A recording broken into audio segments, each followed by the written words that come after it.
দেখুন আমি এখানে চাল ভিজিয়ে রেখেছি, আতপ চাল আমি ভিজিয়ে রেখেছি। এখানে রাত্রে ভিজিয়ে দিয়েছি, সারা রাত ভিজেছে, এখন খুব ভালোভাবে ভিজে গেছে। আর ধুয়ে পরিষ্কার করে নিয়েছি জল। তো এই আতপ চাল আছে আপনার প্রায় 750 গ্রাম।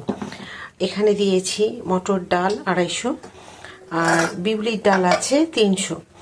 এগুলো আমি সব বেটে নেব। তো বিউলির ডাল আর মটর ডাল দিলে এর কিন্তু ইডলি বলুন, ধোসা বলুন, আটলু যেগুলোই বলি না কেন সব কিন্তু খুব টেস্ট হয়। তো এইগুলোকে আমি ঢেকে রেখে দেবো। এখন পরে পরে বেটে নেবো, তারপর আপনাদের দেখাবো। আমি যে ধোসা করব আপনাদের দেখিয়েছিলাম, চাল ডাল ভেজানো সব বাটা রেডি হয়ে গেছে। আজকে আমি ধোসাটা তৈরি করব। তো ধোসার সাথে কি করছি তো আমি একটা সাম্বার তৈরি করেছি, যেটা একদিন আপনাদের দেখিয়েছিলাম ইডলির সাথে, ছোলার ডালের সাম্বার।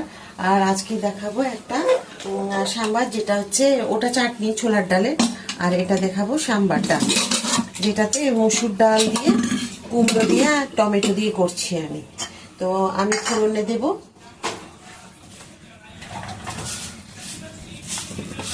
একটু শুকনো লঙ্কা, একটু সর্ষে, একটু পাঁচফোড়ন। দেখুন আমি এই যে ডালটা টমেটো আর কুমড়ো দিয়ে করে রেখেছি, মসুর ডাল। আপনারা চাইলে সজনে ডাঁটাও দিতে পারেন। আমি যেহেতু রাত্রেবেলায় করছি এটা ডিনারে, তো সাম্বার ডাল যেটা, তো সেটার জন্য আমি সজনে ডাঁটা রাত্রে দিয়ে নিই। যদি সকালে আপনারা ব্রেকফাস্টে খান তাহলে কিন্তু টিফিনের জন্য তাহলে আপনারা এটা দিতে পারেন সজনে ডাঁটা। ব্যাস এবার আমি দিয়ে দেবো একটু কারিয়া পাতা, দিয়ে দিলাম হলুদ। এখন দিয়ে দেবো দেখুন সেদ্ধ করা ডাল।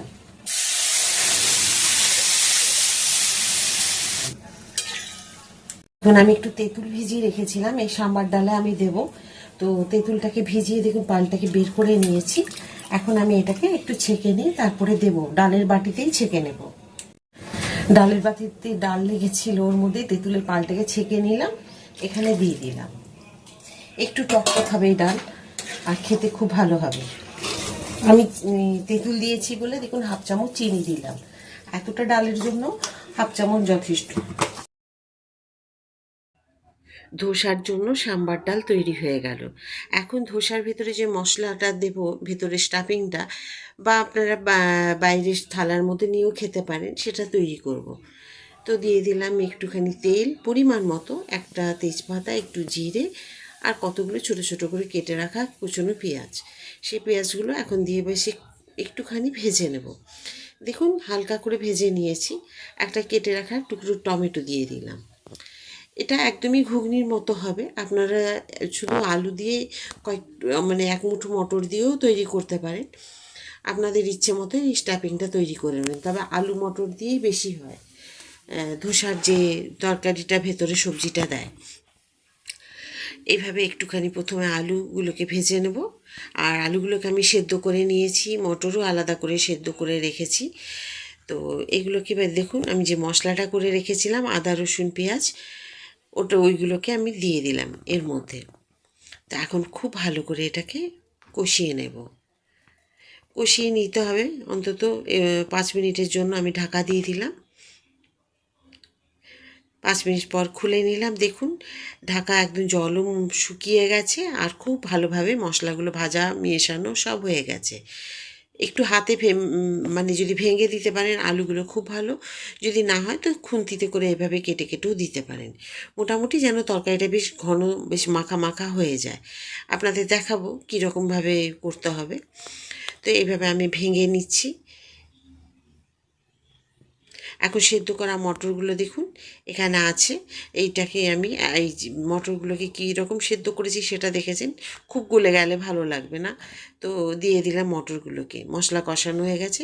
আর হ্যাঁ, মটরগুলো কিন্তু আমি একটুখানি নুন দিয়ে সেদ্ধ করেছিলাম, আলুতে নুন দিইনি, কিন্তু মটরটা 1/2 চামচ নুন দিয়ে সেদ্ধ করে নিয়েছি। এবার সমস্ত কিছু একসাথে দেখুন মশলা, আলু আর মটর খুব ভালো করে মিশিয়ে নেব, সাথে কষানোও হয়ে যাবে। হয়ে গেছে আমার খুব সুন্দরভাবে মশলা কষানো বা ভাজা। এবারে একটু সাঁড়াশি দিয়ে ভালো করে কড়াইটাকে ধরে, কেননা শুকিয়ে এসছে তো, এই দেখুন কীরকম হয়েছে।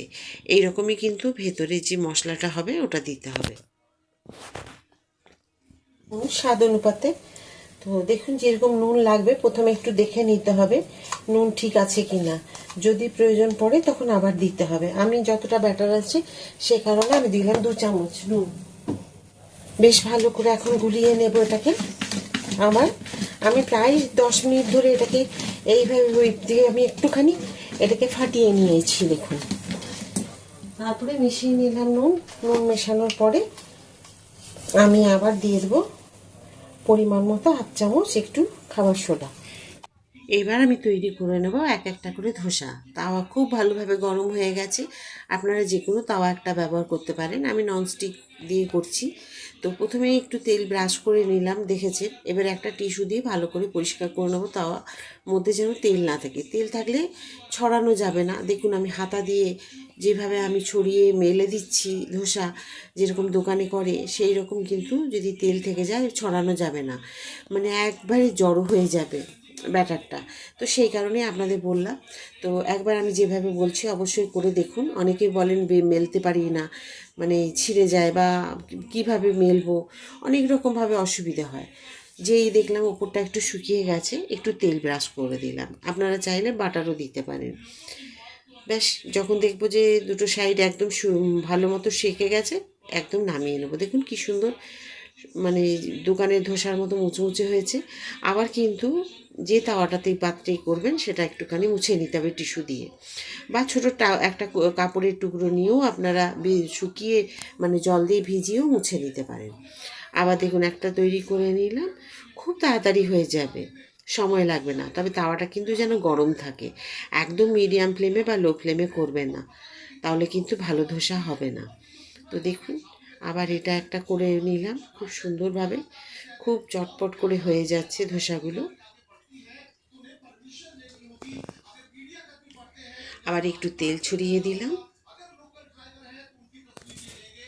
এর মধ্যে আমি দিয়ে দেবো একটুখানি চাট মশলা,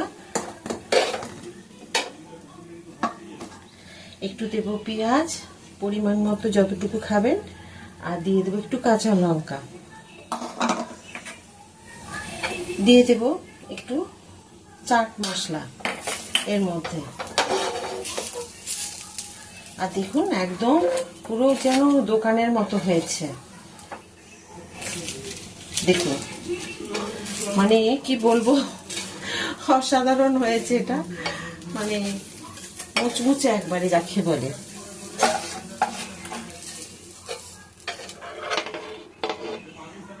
এই যে দেখুন এতটা মুচমুচে আমি দিয়েছি এখানে চাটনি।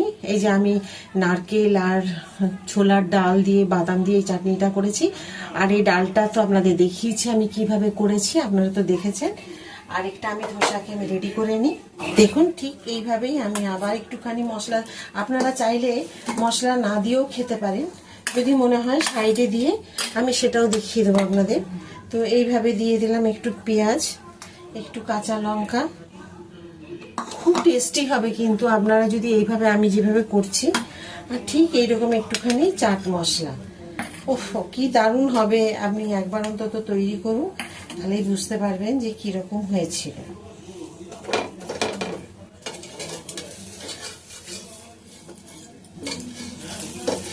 দেখুন কিরকম মুচমুচে হয়েছে। ব্যাস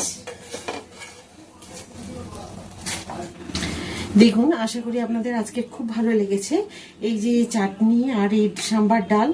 তো আপনাদেরকে তৈরি করে দেখালাম, আর কীরকম মুচমুচে হয়েছে আপনারা দেখে বুঝতে পারছেন, একদম মুচমুচ করছে। তো এইভাবে আপনারাও তৈরি করে নিন আমি যেভাবে আপনাদের দেখালাম। তবে এগুলো তৈরি করতে করতে সত্যি আমি খুব ঘেমে নিয়ে অস্থির হয়ে গেছি। এইবার ওদের আমি দিয়ে দেবো আজকে রাত্রেবেলায় খেতে। তো চলুন সবাই খুব ভালো থাকুন আর এইভাবে তৈরি করে নিন। আর ভিডিওটা প্রচুরভাবে শেয়ার করে দিন, লাইক সাবস্ক্রাইব করতে একদম ভুলবেন না। থাকবেন সাথে আমার, নতুন নতুন ভিডিও নিয়ে যেমন আমি আসি, আবার একটা নতুন রান্না নতুন ভিডিওতে আপনাদের সাথে আমার দেখা হবে। সবাই খুব ভালো থাকুন এই বলে আজকের ভিডিওটা এখানে শেষ করব। নমস্কার।